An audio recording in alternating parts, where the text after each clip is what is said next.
Hi, everyone. Welcome to another episode of the Campus Safety Voices podcast. My name is Amy Rock, and I am Senior Editor for Campus Safety.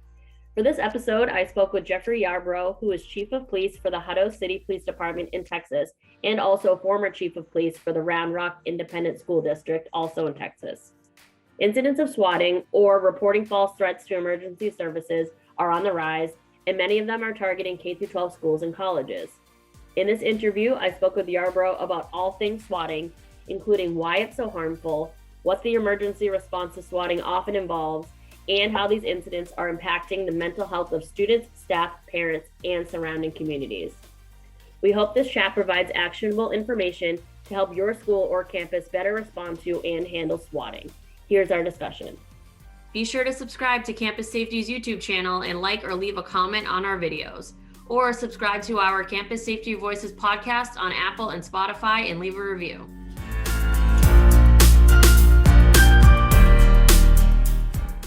Today's conversation, I wanted it to be on the topic of swatting, which obviously we've been covering it a lot on Campus Safety because it just seems to be rampant right now. So a lot of our readers already know, but can we just start with the basics of what is swatting and what makes it so harmful? Swatting is a hoax style activity or behavior that some people engage in, and a lot of people don't realize where the name swatting came from. So what it is, people will call 911, and their whole objective is to get a response from law enforcement or law enforcement resources, usually the SWAT team. And so that's where swatting came from. And it's a phenomenon that we've seen in many phases of society, and it's something that we've seen early on. Years ago in schools, you would have people making the bomb threats during the time when you had tests so that they can avoid going and taking the tests. And this is what we're seeing now is just I believe, a progression of that same behavior to trigger law enforcement response to have an outcome that the caller or callers seek to engage or to occur. Mm-hmm. It's obviously extremely dangerous. There was a devastating instance of it. I'm in Massachusetts, and this was in, I think, Connecticut. And a man who clearly had mental health issues said that there was a fight at his house and called the police. And then he shot and killed two of the officers. So it's obviously, you guys go into these calls with thinking the worst. You got to protect yourself, but also if there actually is a real threat. So it's just an extremely harmful situation, obviously. It really is. And the thing about swatting and the hoax phone calls to 911 is that they impact a large portion of society. So if it occurs in a school, it's not just the school that's impacted by that. If it's occurring in a community, it's not just the community that's impacted. There's a wide range of people who are triggered and affected by those kinds of behaviors, because we've had situations similar to what you just mentioned in your community. We've had situations as a municipal police chief.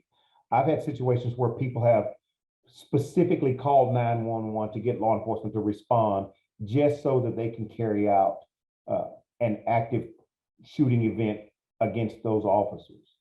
It's heartbreaking.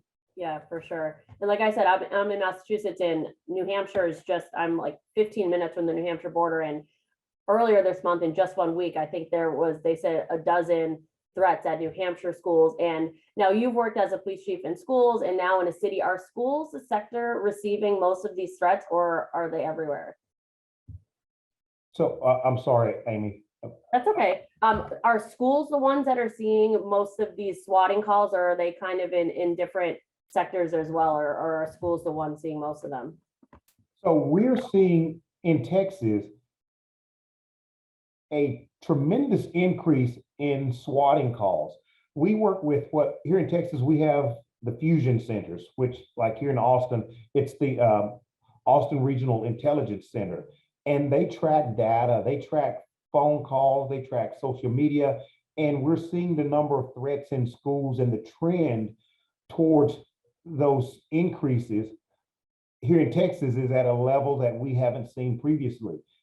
And the year before was even higher than what the year prior to that was. So we're seeing this upward intake of threats coming in from multiple platforms. And so it's not only is it happening inside of our schools, it's happening inside our communities. We're getting those calls in our city, and we're getting those calls coming from school districts. We're getting those calls outside of schools directed towards schools. So there is a cross-pollination of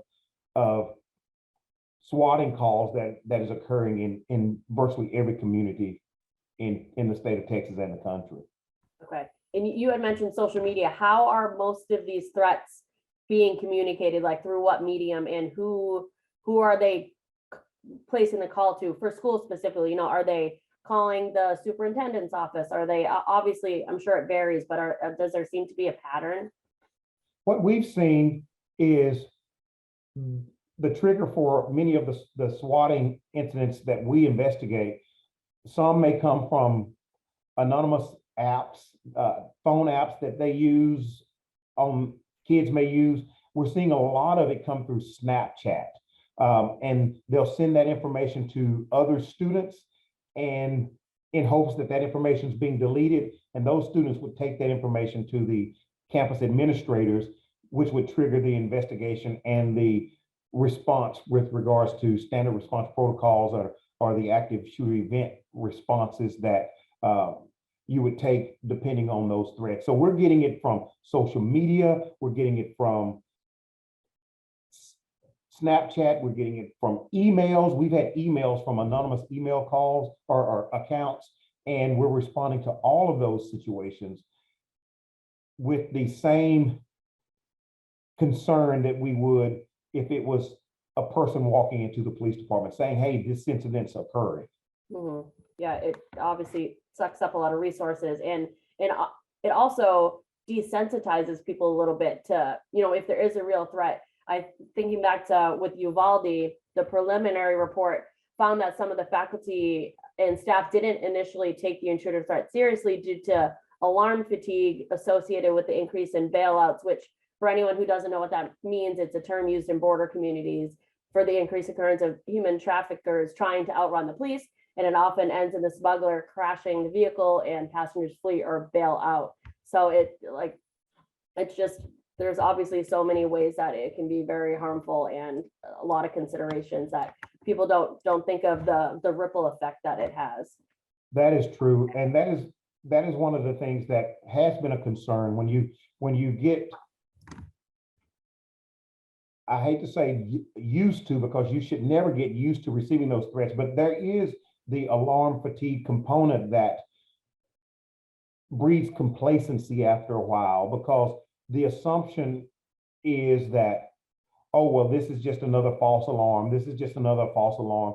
And that is something that we as a society, we as law enforcement, school safety professionals, and school district leaders, we have to make sure that we fight against that complacency, because we can't compromise safety for convenience, and we can't allow complacency to be the pervading response to any incident. We have to take those situations as if they are actual events and respond accordingly until facts and data determine otherwise. Now, what are you guys finding is the nature of most of the threats that have been happening lately? Are they threats of guns on campuses? Is it mostly gun violence threats, or is it, like you were saying, the more traditional bomb threat? There was a time when bomb threats were the top calls for swatting and law enforcement response. Now, the large majority is gun related, active shooter related, because we live in a society right now where we have a heightened sense of concern, we have a heightened sense of the need for additional safety, and we have a justifiable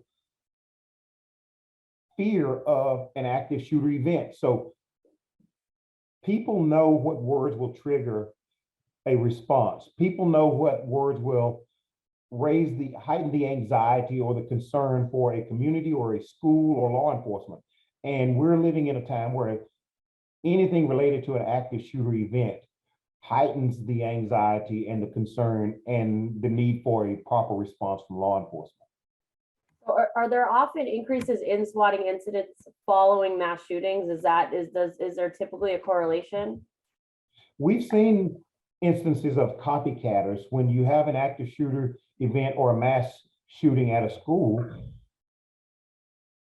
Typically, you will have some residual calls coming in saying that there's going to be an active shooter event here. This person's going to do this at this certain time, or you'll have information from the school where the event occurred funneling into other schools, and they're thinking that it's the same, it's a new event when it's actually a part of the previous tragedy. So we've seen many events like that. For example, we had a situation at one of the school districts where I worked where we had a student who had brought a weapon to school, and we were able to locate that individual. And then that information from one of the pictures that a student took of that student who brought the weapon to school, that information made it to another school a few days later, and people were saying, hey, we've got a kid on campus with a gun. And so that information was being pushed out as if there was an active shooter currently on the property, and they took lockdown measures to respond to that situation. Obviously, we can't really generalize, but are you finding a typical profile of the people who are making these threats? Are they often falling within certain demographics? Are they younger individuals? Are they people not even in this country? One of the things that people historically thought that was something that was capable of being accomplished, meaning identifying an actual profile. You can say, if this person has this, and this, they're going to be an active shooter. That is not the case. What we're seeing is that you have a wide spectrum of characteristics, traits, behaviors, actions that are contributing to the activities that lead to active shooter events. There are situations where you've had people who have never been in trouble that have engaged in active shooter events. You've had situations where people have been in trouble a lot. There are people that have had social, emotional behaviors issues that have done it, and you have people that don't. So one of the things that we make sure that schools understand is that although there may not be a science to identify a profile for an individual, what we as a collective body, when it comes to school safety and law enforcement, what we have to do is, irrespective of who may be a potential active shooter, we have to make sure that our systems, our response protocols, our strategies, our technologies, all of those things are effective to the point to where we can mitigate any potential incident by any potential person that may occur and negatively impact the school. And I'm guessing it depends on what the actual threat is, but what does a response to a typical swatting incident look like, both from the perspective of schools and also first responders? You know, when we talk about swatting, there are many issues that we've had to prepare for. A lot of times law enforcement, it's an evolving process of response and understanding and comprehension so that you can temper your tactics in a manner to where you're still providing the highest quality of service. We've had swatting incidents in the past where someone would call from a certain area of town saying that there was an active event that was occurring there, so that they can get all of the law enforcement resources moved to that area so that they can go and commit acts in another area. So what we're seeing nowadays is, and that triggers a response, is when we're, say, for example, if we get a report that there's an active shooter event that's occurring at a high school campus in our city, one of the first things that we're making sure that we're doing is we're making sure that we've got that instant communication with the school district so that they can activate their mass notification solution, just like the solution that Raptor has in place, to where we can notify instantaneously through multiple platforms on a school campus of an active shooter event, so that they know to go into lockdown if needed, or to secure and secure the facility, or to go into a hold position. It just depends on the situation. But we're making sure we get that information to them, but also our officers are trained we train regularly with school districts and school district police departments on standard response protocols. We train with them on active shooter response. So we know exactly what our response is going to be, and the schools do as well. While we're doing those things, simultaneously, we're doing a threat credibility evaluation to determine whether or not that threat is credible. We want to find out if we're getting multiple reports, which would increase the credibility of that threat, but we're also wanting to identify who reported it, the platform that they're reporting it from, so that we can have that information to determine the credibility of this event.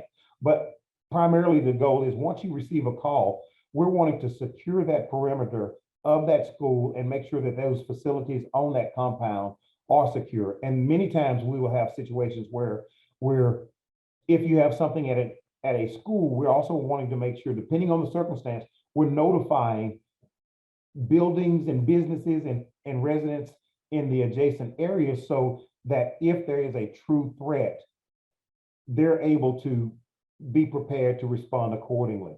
One of the things that we also find is, we make sure in law enforcement, and you'll find this throughout the country, there was a time when all law enforcement would respond if you got a threat, and they would be called off only when it was determined to be a false report. Nowadays, you have your law enforcement officers who will still stay in their sectors, and you have a portion of your law enforcement that will respond to the schools, and they will respond accordingly, making sure that if they need to go and walk the halls, they're doing that. If they need to set up a perimeter, they're doing that. But the goal is to determine where the threat originated and the credibility of that threat, so that we can mitigate it as quick as possible. Yeah, I mean, I think to what you just said, it's obvious how important these reporting tools are in aiding first responders in supporting schools during these incidents. And, any school districts in your area are obviously lucky to have you, because you really understand the inner workings of a school and how they respond to these incidents. So, and now, you've obviously been part of a response to a swatting incident. What are some lessons you have taken away from some of those incidents? Some of the lessons that I've taken away from it is that there are many factors that exist that can help you to determine the credibility. For example, if you've got something written on the bathroom wall that says, Monday at 8:45, a bomb will go off in the science lab. Well, there are things that we've learned. It's like, okay, is Monday the state testing? And so you'll find those things, but at the same time, you're wanting to determine who was the person responsible. So you're doing a lot of due diligence in making sure that you can identify the individual or individuals who are responsible for reporting it. Even if it's valid, you want to know. If it's invalid, you certainly want to know. But you're also wanting to determine what the underlying motivation is for it. Is it a true warning, or is it something that is a deflection or a deterrent from a real event that's going to occur? But at the same time, you're also wanting to make sure that you're not responding in a manner to where you're raising the anxiety and creating crisis inside of a school, when doing your due diligence and properly positioning officers and staff in certain areas of the school in case there is an actual threat can mitigate that. You want to make sure that you're not creating an environment that is full of anxiety as a result of a hasty response by law enforcement. The goal is to do things simultaneously. Have your school district's response consistent with law enforcement response, but at the same time, assessing the credibility of that reported information. Yeah, absolutely. And you mentioned anxiety. How are you seeing swatting incidents, either in your experience or educators that you've spoken to? How is it impacting the mental state of students, staff, parents, and also the surrounding communities? That's a very good question. And I'll tell you, it's something that is very important to me. And that's why when I was the chief of police of Round Rock ISD, I'm very proud to say that we were the first school district in the country to actually hire social workers to work inside the police department, because the goal was to make sure that we were meeting students at their needs. We wanted to make sure that if we had students that had social, emotional, behavioral, mental, substance abuse issues, that we had that support there, those subject matter experts that can help with that. One of the things that we do in schools, and I train people to do when it comes to standard response protocols, your drills. You're training people in a manner to where you're teaching them more than terrorizing them, because it can be a traumatic event. For example, it's like when you're going to fly on an airplane, they're not terrorizing you about the safety responses that you should take in the event of an incident. They're educating you and teaching you. So when you're doing your drills, the goal is to make sure that you're training in such a way to where you're raising the level of comprehension so that the confidence is built and the anxiety is reduced. And so that's why it's important to make sure that you're doing your debriefs, but you're also doing your training in such a way to where if there's a critical incident, people are responding because they know what to do, and they're not responding out of fear and making mistakes and being traumatized by the event. There's going to be enough trauma, a traumatic experience and concern and anxiety if you have a real situation. And that's why you can reduce the anxiety and trauma if you can build the confidence and the understanding and the comprehension of them through your drills and the assessments that you do. And I know, is there any suggestions or anything schools can do to try and decrease their likelihood of falling victim to swatting, or are there things that they can do to help recognize false threats?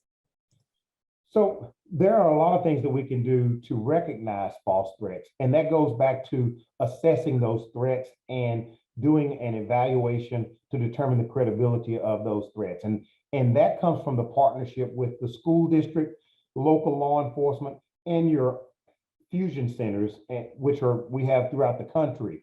We work closely with our fusion center here in Texas, and particularly in the Austin region. We're provided information almost daily about information related to threats, potential threats concerning social media reports. But when we have a critical incident, we're providing that information to them, and they're working in real time to determine locations, IP addresses, things that can help us to identify who the source of that information is. Unfortunately, determining who is going to be the person to make the threat before it happens, that's very low in predicting a swatting incident. So that's why the emphasis is it's not like we discount that, but we have to make sure that our response protocols and our procedures are so solid, so consistently tested, analyzed, modified if needed, so that if you're faced with a swatting incident or a false threat of an active shooter event, your response is going to still be the same. And regardless of whether you know it in advance or if it happens instantly, your response is still going to be the same, which is you're creating those time barriers, you're utilizing the technology that Raptor provides and other organizations around the country provide. You're continuing to utilize those technologies to make sure that you're creating those time barriers for law enforcement to come and respond and address any potential threat that is existing on those campuses. We cover tabletop exercises a lot on campus safety, and it sounds like swatting would be a great example of something to do in one of those exercises. Absolutely. And that's something that, again, when you have a situation, whether it's real or not, if you have a swatting report and your district or your school is taking action, it is very important to debrief about that afterwards, to find out what systems and solutions worked, what gaps existed, what could be done better for future incidents. But also not only doing that internally, but making sure you're sharing that information with your other campuses, sharing that information with local school districts, partner school districts, neighboring school districts. That is something that is very, very helpful, because you don't have to reinvent the wheel if there's a wheel that exists that can get you down the road. And that's why it's important to share information with other school districts, because they may have faced something and been somewhere where you have not been, and you can learn from those. It's like when the situation at Santa Fe happened in 2018. I put on a school safety symposium a month after that happened, and the chief, the school board president, the assistant chief, and other first responders came and spoke less than a month after that incident occurred. So, and we had like 325 people from around the state of Texas come to that symposium and learn from a tragedy that happened a few weeks prior. And the takeaways from that were truly invaluable. And some of the outcomes that we were able to take away are things that are now legislatively mandated here in the state of Texas. Yeah, I guess if you have to look at the positive side of swatting, I suppose it helps to improve emergency response protocol and allow schools and police departments to, update their policies and procedures and make improvements where they might be needed. And so the last question that I wanted to ask, and I'm sure it varies state to state, but are there any measures being put in place or attempting to be implemented to try and increase charges that can be brought against someone who makes a false threat? So here in Texas, and it is different throughout the country, but here in Texas, it is a Class A misdemeanor to make a false alarm or report a swatting call, which is punishable by up to a year in jail and $4,000 fine. The charge is enhanced if the person can be shown to have committed the same act before, so you can enhance that. So we've got our legislative session coming up in January, and one of the things that I'll be doing is working with some of our state legislators to increase the penalties for swatting, because you want to make sure that people understand that if you're going to play this game, we are going to make sure that the rules are so strict that you're not going to find it fun. And that's something that I think is very important, because we live in a time to where sometimes people don't know what's real from Memorex. And we have to understand the realities of the concerns that you're causing, the resources that are having to be diverted that could otherwise be helping other individuals who have a need, but they're being diverted to a false situation, which is not serving our community and our students or our citizens in the way that they should be served.